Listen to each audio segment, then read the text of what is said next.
Olá pessoal! Hoje eu quero compartilhar com vocês um vídeo sobre um autor que eu gosto muito, que é C.S. Lewis. Eu sei que você já deve conhecer C.S. Lewis, especialmente com base na sua obra, a mais famosa, que são As Crônicas de Nárnia, a obra As Crônicas de Nárnia. Porém, hoje eu queria te convidar a você se aprofundar um pouco no universo de C.S. Lewis. Quem foi realmente C.S. Lewis? A sua história.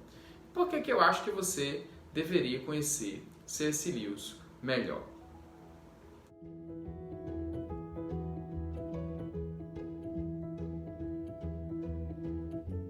C.S. Lewis nasceu em Belfast, na atual Irlanda, no dia 29 de novembro de 1898. Ele era filho de um advogado chamado Albert James Lewis e de Florence Augusta Lewis, que é a sua mãe. Ela era filha de um clérigo da igreja anglicana lá na Irlanda. Ele foi educado pela família em seus anos iniciais, sempre rodeado de livros de literatura e pela natureza que existia no jardim de sua grande casa. Lewis atribuía uma enorme importância ao período que vagava pela casa com seu irmão Warren, e juntos eles imaginavam todo um mundo. A mãe de Lewis morreu quando ele ainda era muito jovem. Foi um grande impacto para a sua vida. Lewis estudou em boas escolas e foi enviado, ainda jovem, para Malvern College, na Inglaterra. Ele se interessava muito por mitologia, por línguas, sendo admitido na Universidade de Oxford em 1916. Porém, como você sabe, ele foi convocado para a Primeira Grande Guerra Mundial. E lá ele conheceu Paddy Morris, que se tornou um grande amigo seu. Ele fez um pacto com esse amigo, prometendo que um dia cuidaria da família dele caso algo acontecesse. Isso foi de maneira recíproca. Como Morris faleceu na guerra, Lewis cumpriu sua promessa e deu grande assistência à família de seu amigo no período posterior à Primeira Grande Guerra Mundial. Lewis casou-se de maneira um pouco controversa com Joy Davidman no cartório em 23 de abril de 1956, celebrando a cerimônia de casamento em 21 de março de 1957, no Hospital de Oxford, uma vez que sua amada estava muito doente, chegando a receber uma oração especial de um padre amigo de Lewis. A cerimônia foi realizada por Peter Byrne. Após uma rápida recuperação, eles se amaram e viajaram, e foi nesse período, em 28 de março, que Lewis escreveu o importante livro Os Quatro Amores. Porém, este amor durou pouco, porque Joy morreu em 1960, no dia 13 de julho, trazendo um grande abalo para Lewis, que escreveu então A Anatomia de uma Dor, nesse mesmo ano. Lewis sempre desejou ser um escritor. Sua vocação para o estudo era muito nítida. Como todo ser humano, ele passou por dificuldades para se estabelecer como profissional, e como escritor ele teve alguma frustração no início da carreira, porque não teve muito reconhecimento no início. Entretanto, ele foi aceito para lecionar no Magdalen College da Universidade de Oxford no ano de 1925. A sua carreira foi brilhante, não apenas como um apologista cristão, um trabalho que inclusive se dedicou nos primeiros anos de sua conversão, mas também ele foi um exímio orador, um excelente palestrante, escritor, tutor na Universidade de Oxford e em Cambridge. Ele foi professor de literatura inglesa em Oxford até 1954, quando foi eleito por unanimidade para a Cátedra de Literatura Inglesa e Medieval e Renascentista em Cambridge, cargo que ocupou até se aposentar. Já na universidade, Lewis começa uma longa peregrinação para a conversão ao cristianismo, sendo diversos os processos que o levaram a essa decisão. Na biografia A Vida de C.S. Lewis, do ateísmo às terras de Nárnia, do inglês Alistair McGrath, nós podemos perceber que esse longo processo de conversão ele é confuso, mas ele também é muito racional e tem muita relação com as conversas que teve com Tolkien e com Hugo Dyson, em 19 de setembro de 1931, uma noite especial. Sobre essa conversa, Lewis relata que a crença dele aconteceu de uma forma racional, sem nenhuma espécie de desejo, de paixão, não estaria ligada a nenhum tipo de desejo no sentido freudiano. O Deus racional não teria nenhuma espécie de relação com a imaginação. Pelo menos no início. Posteriormente, Lewis ele faria essa conexão.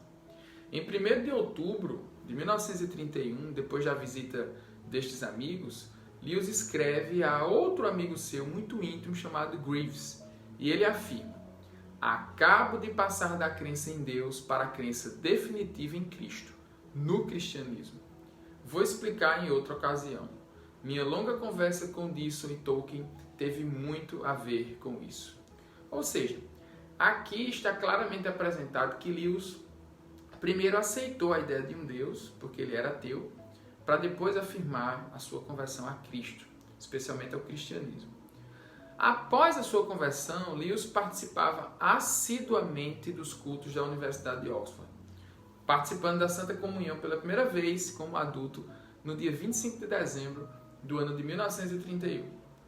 Um dos marcos dessa nova fase de Lewis é a publicação do livro O Regresso do Peregrino, na data de 25 de maio de 1933.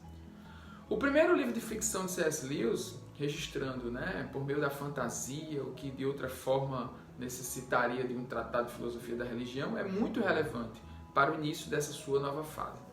A partir de então, Lewis inicia uma série de publicação de livros e vira uma espécie de celebridade, após realizar palestras no Programa Nacional da BBC em ocasião da Segunda Grande Guerra Mundial. Suas intervenções tentam explicar as questões morais envolvendo a existência de Deus e o mal da guerra. Ele realiza também exposições sobre um resumo da fé cristã, que mais tarde se tornará uma de suas obras mais importantes, chamada Cristianismo Puro e Simples, sendo essa obra muitas vezes citada como a obra religiosa mais influente do século XX. E Lewis é, portanto, eleito membro da Academia Britânica do ano de 1955. A sua obra, como dito, é bem maior que as Crônicas de Nárnia. Apesar das crônicas serem fundamentalmente importantes para compreender a obra completa de Lewis e o objetivo que ele tinha, elas não encerram definitivamente a obra dele. Sua obra ela é inserida ali no século XX, portanto, ela é permeada por um ambiente de crescimento da crítica literária bíblica. Desta forma, ele tem a plena capacidade de se inserir muito bem no diálogo, uma vez que é um especialista em literatura medieval e renascentista. Ele conhece bem os mitos e toda a tentativa de desmitologizar as escrituras, tão comum no século XX, especialmente após o trabalho de Bultmann.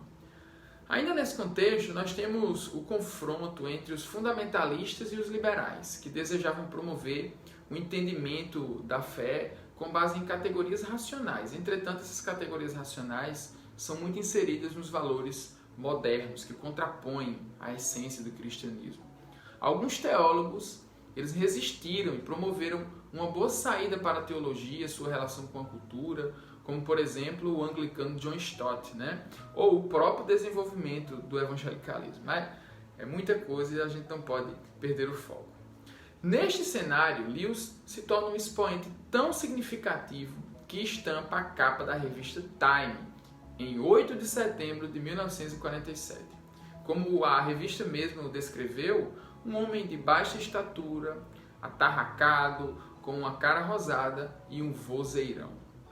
Uma das primeiras atitudes de Lewis ao iniciar um estudo mais aprofundado das Escrituras foi a preparação no grego koiné e o conhecimento de que os evangelhos eles não eram mitológicos.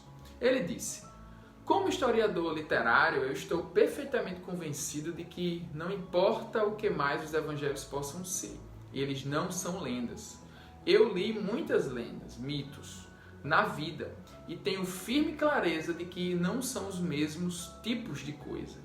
Eles não são suficientemente artísticos para serem lendas. De um ponto de vista imaginativo, eles são pesados, não funcionam. A maior parte da vida de Jesus é totalmente desconhecida para nós. E ninguém que estivesse inventando uma lenda permitiria que isso acontecesse. É evidente que seria impossível sintetizar de maneira eficaz a vida deste gigante intelectual em pouco tempo. Lewis ele era um chamado dinossauro do século XX, esclarecendo com uma roupagem antiga, medieval, renascentista, as questões morais, éticas, filosóficas, teológicas e míticas que envolviam as escrituras e a sociedade, mesmo sem uma formação teológica formal.